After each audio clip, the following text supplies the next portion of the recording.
Muzeu Historik i Shkodrës në bashkëpunim me Zyrën Vendore të Arsimit dhe Shkollën Ismail Qemali kanë organizuar një aktivitet në Muzeun në Kështjellës të titulluar Eja në muze.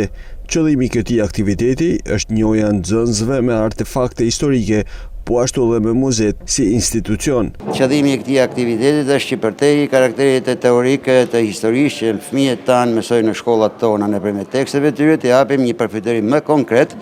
për artefaktet dhe për gjithë procesin dhe vimësinë historike të kombit ton, po edhe të rajonit ton, që shpreh domethënë eksponantet të cilët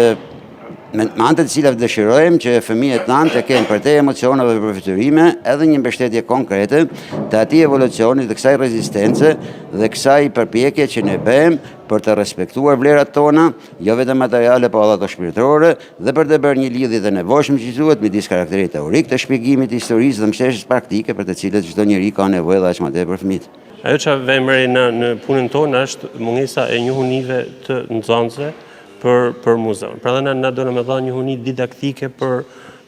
muzeun. Çfarë është muzeu, si organizohet muzeu, edhe ajo që është më e rëndësishme për ne se si duhet sillet një nxënës ose një vizitor në muze. Çfarë përfiton prej muzeut, por edhe çka ka detyrime në muze, në sjellje, në mënyrën e qëndrimit e tjerë. Pjesëmarrës në këtë aktivitet ishin nxënësit e klasës së 6 të shkollës 9-vjeçare Ismail Qemali, ndërsa pritet që ky organizim të zhvillohet rregullisht me nxënësit e shkollave të qytetit nga shtatori i ardhshëm.